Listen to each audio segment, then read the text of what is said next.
Welcome to Talk Too Late. This is a special topical episode on one particular subject and topic that we're gonna really dive deep into.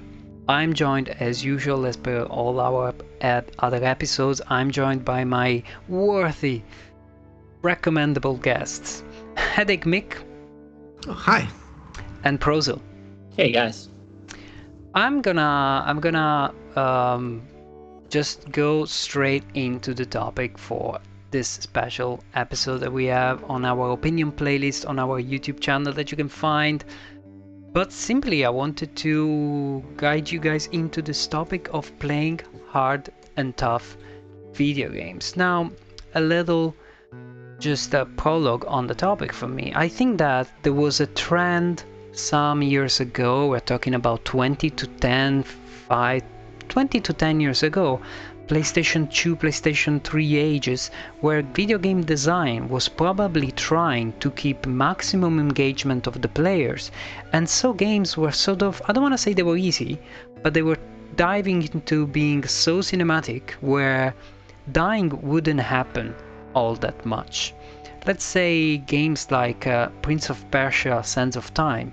When you were dying, you could rewind, you could just bring back time and save yourself. And that sort of game design was aimed at reducing friction with the player, making sure that you were engaged and making sure that they retained the gamer, so that players would play for a long time. And that, at some point, that trend has been killed, smacked in the face by certain hard games that arrived on the scene courageously, and they were slowly, not suddenly, but slowly, they started gaining momentum on the market and among gamers, and they countered the trend of game design that had established in the previous years. I'm talking, of course, about games that everybody knows, like the Demon Souls and the Dark Souls. But from that point on, maybe 10 years ago or so, playing tough game has been a bit of a thing. So here's my first question for my two guests. Why do we play tough games? And obviously I want to credit this article from 2 years ago from Kotaku. But yes, I'm gonna leave it with you guys. HeadacheMik, Prosil, why do we play hard games? And do you agree with my little opening? Just a remark about the opening. I think the Prince of Persia: Sands of Time, where you could win, that was a step, but the big game changer was Prince of Persia for PS3, where you literally couldn't die. You were dying, and then you had to rewind. So that literally was a game built to make the story, but was also a game that gave birth. I'm not sure if it gave birth, but created the DLC era, because you weren't finishing the game. There was just a cliffhanger to finish the game on the DLC. So I think both things started around 2006, 2007. Just that little remark. When it comes to games that made difficulty, definitely Demon Souls shouldn't have been released in Europe, as many of you know. It was supposed not to, but then people like it so much. Huh. So yeah, I didn't know. I'm not fan. I'm not a big fan. They saw that the game wasn't working because of the difficulty. So they, same like Lost Levels in Super Mario 2, that was never released in Europe because the game was simply too punishing and not rewarding. So if you think about it, we're talking about the trend that Nintendo tried to restart in 1987 maybe, and it was taken down. Of course, back in 97 you were dying and restarting from the beginning.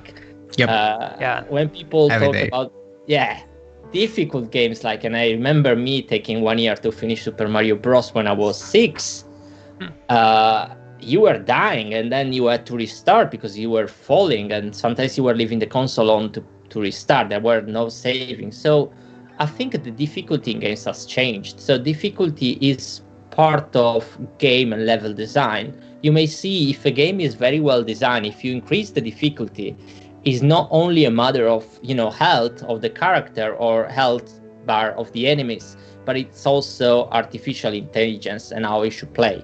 And this is still to come in nowadays games, although Last of Us 2 brings this. So I think that we play our games. Personally, I like to play our games because I like to challenge myself and I like to see how hard I can push it. But the difficulty, when you test it on the first play, it's another story. So when I tried the first Last of Us in realism on the first playthrough after years that I finished it, after 7 years, I realized how disturbing it is to try to finish the game in realism. And I didn't really do it for the trophies. I just did it because I wanted to be done. And because if you want things for the trophy, you can just look for a guide. That's Battletoads, for instance. That's a tough game. That it's up. If you go up, it's almost impossible to complete. The Battletoads, I can guarantee you, if you play this game on NES, you cannot save. But even if you can save on emulator, I challenge you to finish this bloody game. There are some levels that are impossible, but there are warp zones that can help you to skip them. So you really need to figure this out, and it's a bloody mess. So I play hard games because of that. If I did brief. Yeah, but Mick, going back to my little opening, what I was saying about, do you agree that game design has possibly been sort of changing, shifting back to games? I mean, sure, I mean, I don't need to obviously verify that, or like I don't need confirmation on the fact that hard games have a market. We have a few hard games being released every year now. It's a bit of a thing. But following from my opening, I want to add another question for you both, and starting from you, Mick, now. Do you guys think this is a bit of a trend that is sort of for show more than a real trend? Because I see a lot of gamers talking more and more about difficulty, etc., trying to wear the badges, trying to show people that they play hard games. And do you think that people are just sort of getting into the habit of punishing themselves with a Sekiro experience that they maybe don't even like that much, but they just go with it because, it's a trend among gamers? What do you think it's too much of a thing at this point? I think that you are both right and wrong. Okay. I mean, I can speak of this very personally because I followed this trend very, very vicariously, and now I hate to play hard games. Tell us how so. Tell us your story, Mick. I started playing SNES video games mostly, as I told on the other section. So I always liked challenging games, and you really need to be able to really see what you were doing and be 100% surgical, precise on every movement and every attack. That was really the fun of video games on SNES video games, which they were like Prosil said, they were very heavy on killing you and making you restart the level from the beginning as soon as somebody or something hit you. But then when PS1, PS2 era came, not every game, but many games started to cater towards a younger audience, which makes sense. I mean, kids will spend more money, they will ask parents to buy video games. The market wanted to have those kids to play video games. And video game slowly started to become a little bit easier and to hold your ends.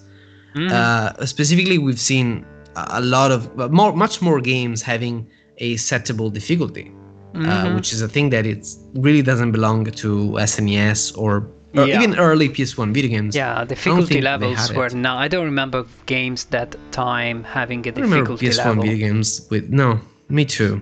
Yeah. Like definitely, Resident Evil didn't have it, for example.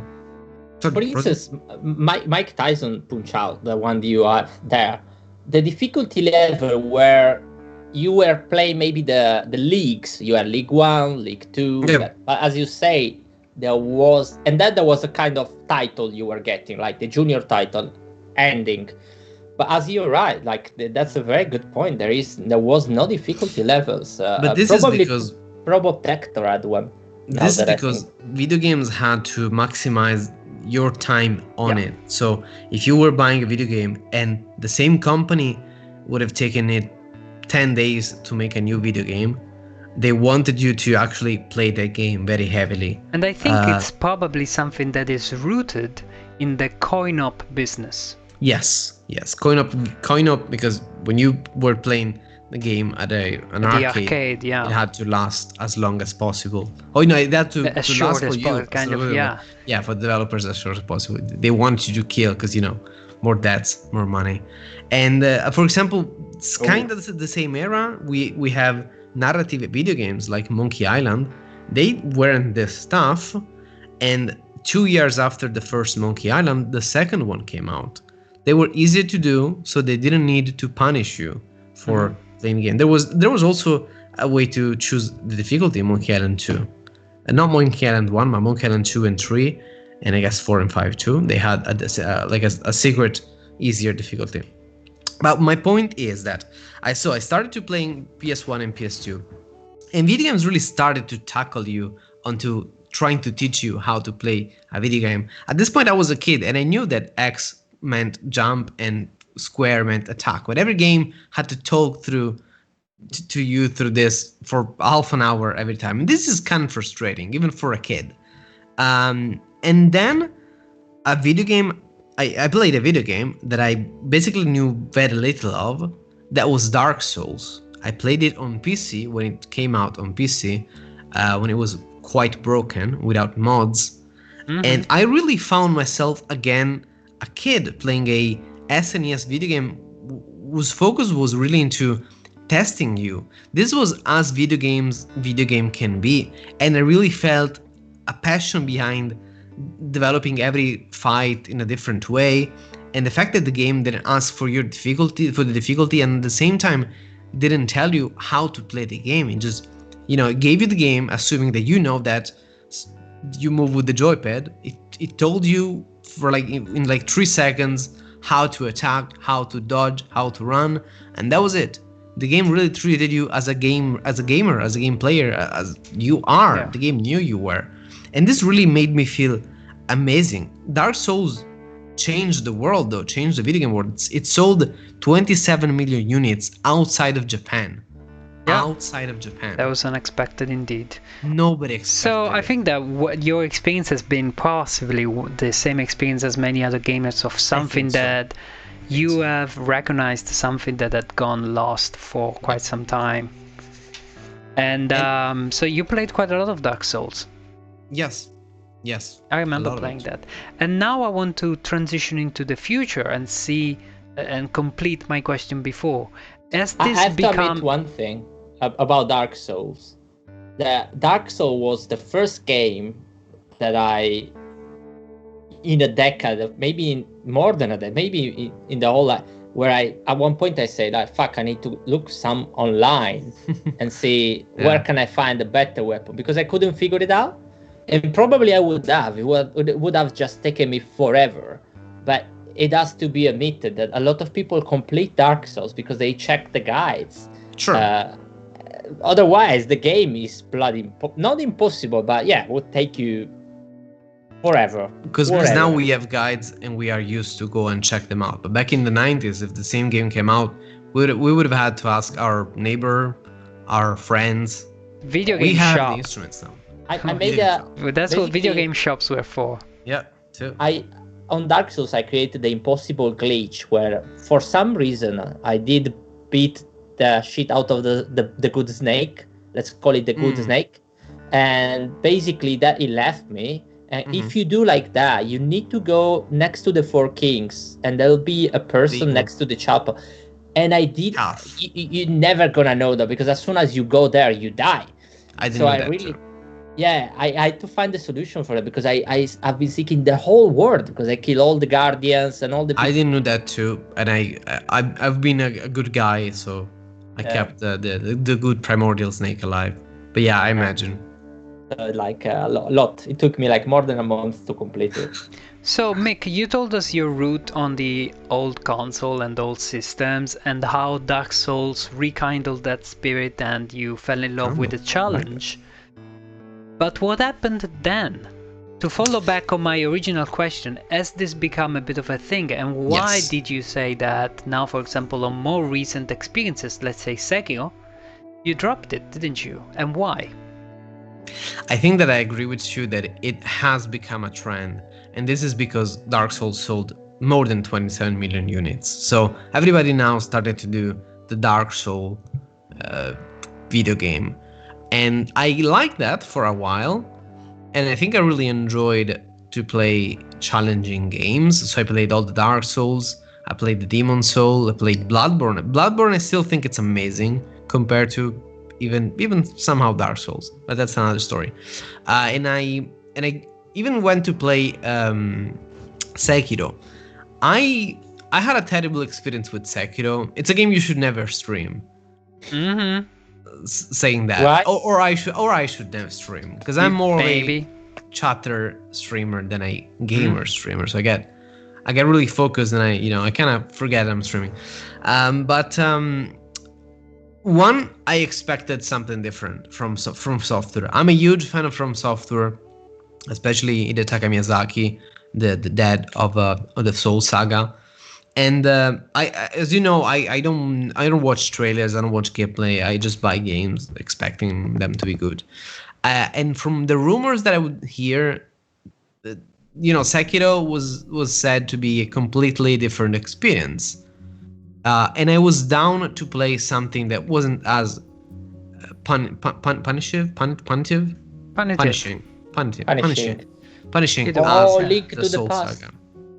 Wait, where is it? Oh, no, sorry, the Adventure Link. As the Soul Saga. But I found out that not only Sekiro is as hard as the Soul Saga, and similar to many extent, it's even a little bit more evil. Just a little bit.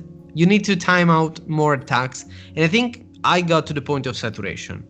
At that point, I could no longer take harder games. I play games for relaxing, and I love the adrenaline and the dopamine that gets injected into your brain when you defeat a terrible boss.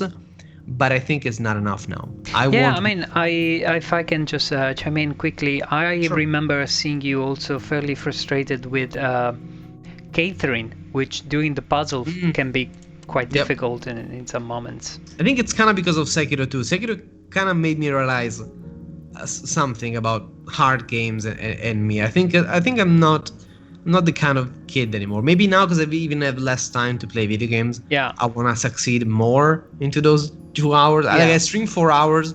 I want to at least make a level in those 4 hours. Yeah. I'm completely with you with the fact that I don't mind a challenging game, but you have to respect the time of players. Because if I see that something is just off-putting, I kind of, But I do like challenging games. I like clever challenging game, like Breath of the Wild. It's kind of challenging. The fact that weapon break, you find enemies to kill very cleverly.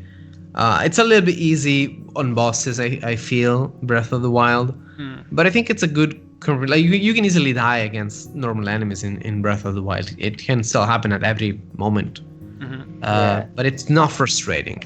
I think the Breath of the Wild adds another layer. Like Breath of the Wild let you know that there are some very powerful enemies around very hidden areas, and if you want just to escape, you can do it, and that's the best of the game, that you can level up until you get the best. And the Ganon is simply like a piece of cake, or you can just kill the bosses are too easy, honestly. Yeah, that's the only complaint that I had. Yeah, that one together with the fact that some enemies are just repetitive, but they have different colors.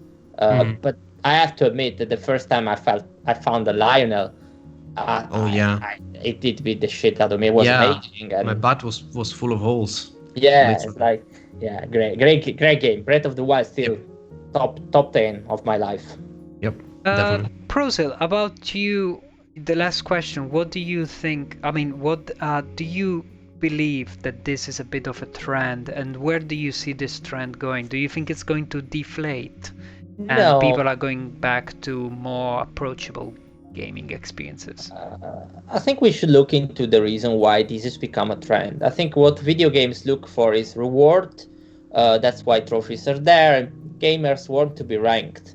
Everyone wants to be a good gamer. When they see a game, everybody's dictating, you should be playing the game, but they don't look at the experience that the game can offer. Like, I like games that are hard because I want to say and I want to experience the game hard. But then it's also true that I need to enjoy. The trend here is not gonna deflate because people, especially young gamer, they feel they are cool. If you have a gamer or a character that play video games, a streamer that plays video games, and has something to say about the game, I won't put any name, but people will follow it like it's a religion. But at the end of the day, it doesn't mean that gamer is the strongest. It can be stronger in a genre. So people will realize this. There are hard games can be also Pro Evolution Soccer if you play it online, depending on who you're facing. So Sure. Chess can be a very hard game. Still is not a trend like others. What would be definitely interesting would be to see the Souls-like, how it will evolve. But I would like to highlight that it's not only about hard games, it's about the experience. That can be hard. And doesn't make a gamer better than the other. This is what hardcore gamers should start branding, and possibly this will disappear. So you will deflate, but not soon. Yeah, sorry if I divagate with the question. It will deflate, but not soon. People still need to have a new console, new generation, still need to be mature. Gamers still are not mature. Our generation of gamers is mature because they went through phases. The new generation, they are up to see spoilers. They think the games are hard, and they look into these ranking games like Ubisoft games. We've seen from Ubisoft. Ubisoft is just creating games that are not hard because of the level design. You just cannot access the area because you need to level up. So we need to split the game into hard, which is Dark Souls, and in Dark Souls it's hard, but you can finish it even if you are level 1. Other games, you just can finish them only if you level up. So you need to just they do it to stretch playtime and to put hoops, let you go through hoops. We go back to the level design story about why I play hard games, because I like the level design. When I played Last of Us in realism, on the first play, I really wanted to see if the game was ready not to be broken. And up to a certain extent, it is built not to be broken. When you start populating enemies all of a sudden from the door, you just run the enemies and they disappear. Then you realize the effort they made to make all the enemies fit on the screen. And that's what I like. Yeah.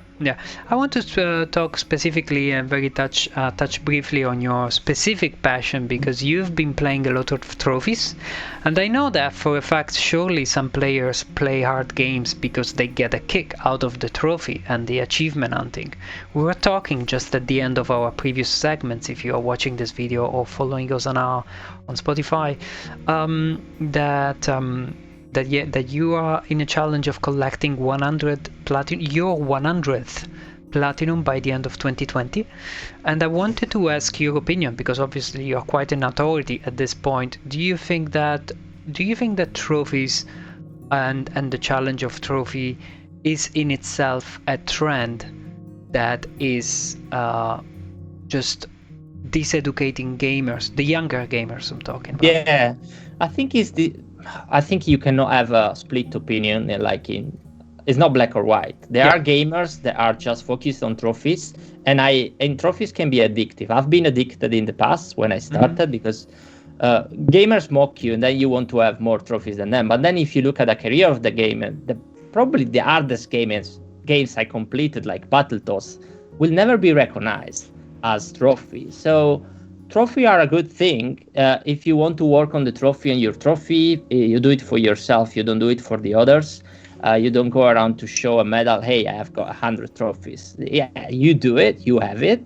But that doesn't make you a better or worse gamer than anyone else. That must be very clear to the gamers. So the trophy thing is a trend. But many people are realizing, and especially, streamers, not streamers, but our generation is flagging this issue, because of course you can play a game multiple console and not have unified trophies. You can buy games just because they have easy trophy to get, and you got the Walking Dead game, you got other games you just complete and you get. What you're looking at on screen is in fact the story of a developer who releases games on PlayStation Vita that are super easy to go through. You play it in like 20 minutes, half an hour, and you just press things around and you unlock trophies after trophies, like a waterfall of trophies, and you get your platinum.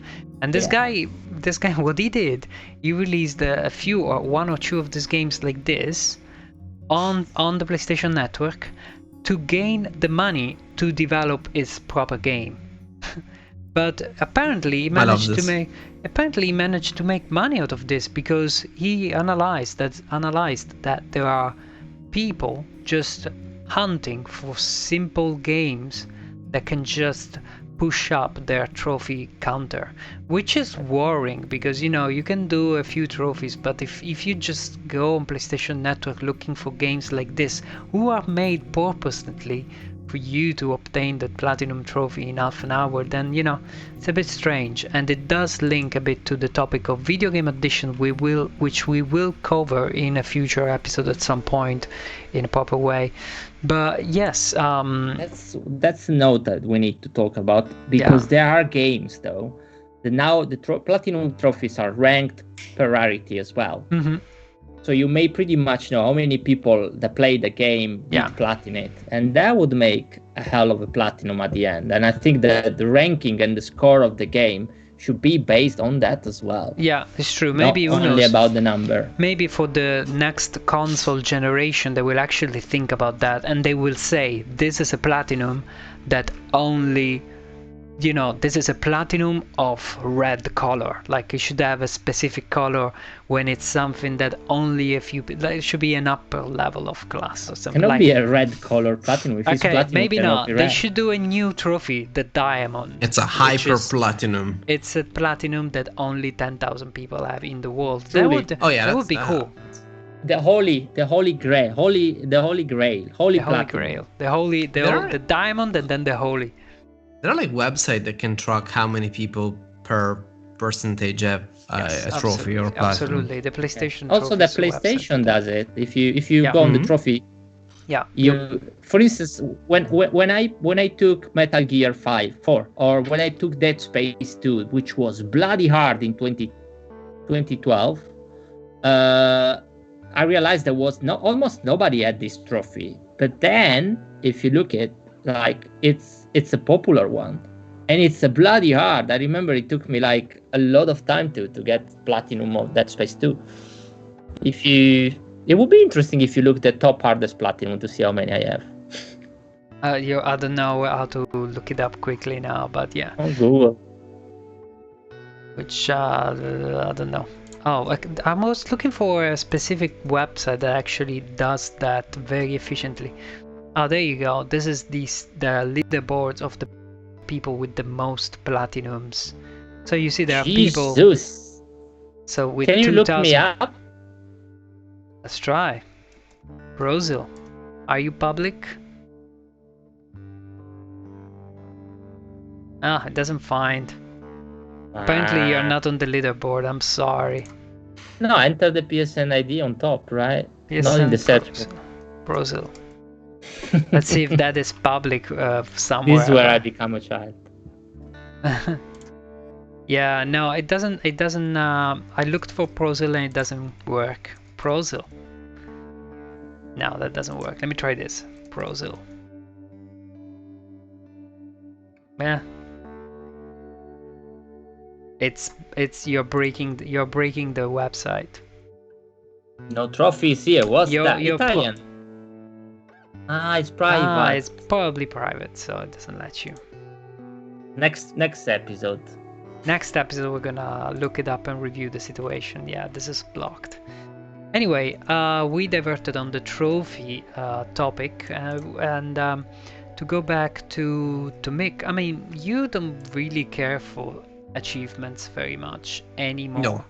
But will there be like my feel with trophies is that I don't really care, but when I am motivated by the game, I actually gone for it. Like, I think it was Yakuza 6, which was the last Yakuza of the mainline Yakuza games, and that was like, okay, I need to put in the hours as some sort of honorific toward the game. It was my sort of little duty.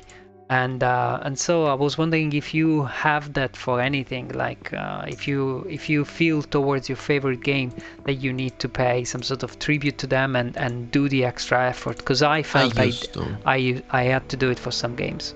I used to when I was playing some game that I really liked. I used to look at the trophies, and if there were some, like, let's say a trophy said finish level 3 without jumping. Like, cool, I'm doing level 3. I like this game. I'll finish it without jumping. But now I don't even check the trophy list. Like, I legit give zero crap about trophies, trophy list, whatever might happen. I'm doing it for Resident Evil HD Remaster just because, I don't know, it's really a game that I feel that I can complete, and also by completing it, it's one of my favorite games of all time, you know. But by completing all the trophies, I'm really playing it fully. But I don't think there's other games that I would do this for. Probably, like, you can count them on a hand if there are. Cool. Now on top of my mind, I can't even think of other like 4. Cool. Okay, guys, we're gonna wrap it up at this. There could be other reasons why people play hard games. One of them could be the length, the fact that you have them last longer, you know. But I don't think that with so many games to play these days, I don't think that's really a factor anymore. It was probably more true back in the days than now, because there are so many games to play that in a way sometimes you feel you just want to go through it fast, you know, so that you can move on to the next game. Though, you know, depends on the game. Because, for example, I started The Last of Us 2 in hard mode because I was like, I want it to last. And so maybe for some games I do play in hard mode straight away because I want them to last. I did the same with Yakuza games. I did the same with some other games because I don't care about the challenge. I will bite the bullet. I think all the Uncharted games I play straight in hard because I know what the gameplay is going to be about. It's not going to give me some sort of too unbalanced gameplay, and so I will deal with the difficulty myself. But I do prefer to have a challenge that lasts longer, especially because I don't get to play too many games. So at least the ones that I play, I want them to be meaty for me as an experience. It does depend though with the game, because some games have the hard mode completely well made, that it is challenging, but it makes you feel good to beat. Like Resident Evil 2 Remaster, I played it. I started playing it in the hardcore mode, and it's really well made. It's tough as it needs to be, and it doesn't really it punishes you if you are dumb, but it doesn't punish you for just playing the game. While Resident Evil 3 Remake, it's just dumb hard. Or The Witcher, I started playing that in hard because I was like, yeah, maybe it's gonna be more challenging, but it's kind of you know, not. It's kind of frustrating. Mm-hmm. That's the game design. It means that. Yeah. I think it means that the game is not designed well. Yes, exactly. That's why I usually prefer games like Dark Souls that don't give you a settable difficulty. The developers know how much certain areas need to be hard compared to others. And I think it's not a bad idea, because you really, like, if you're doing the game, I trust you to, you know, set the difficulty for this game. But if you give me like 3 choices, which should I start with? Like back in the days, the first Halo, the first like 2 or 3 Halos from Bungie, the normal difficulty was kind of easy, but heroic, I think, was the game actually told you how the game is meant to be played. Because in normal was kind of easy, but if you played it in the hardest difficulty, it was actually enjoyably hard. So, you know, just food for thoughts. Good. And with good food for thoughts, we leave you and invite you guys to follow Game Too Late, to follow Prosil and to follow HeadacheMik on twitch.tv, where we have our respective channels, and you can of course look us up online. Make sure you leave a thumbs up, make sure you subscribe, make sure you share this, because it's too good a content not to share this, right? Yeah, I'm going and also to leave a thumb up. And leave a thumb up, because that's what we eat in the evening. We literally go to YouTube, take the thumbs up, and we feed them to ourselves to survive. Even thumbs down. Yeah, they're good for us sometimes. It's good, keep us on our feet. Excellent. Is there anything else you guys want to say and add to the topic before we say goodbye to our viewers and see each other in 2 weeks? Play our games. Eat vegetables. Play our games. Eat vegetables in this order, guys. Thank you everybody for watching. Thanks to my amazing 2 guests for their incredible, unmatchable contributions. You're welcome. Thank you. Thank you for hosting this. You're awesome. Yeah. I'm pretty decent. I try my best. But you know, I like hard games, so that's why I do this. Take care, guys. I'll be seeing you in 2 weeks. Take it easy. Bye bye, guys. Bye bye.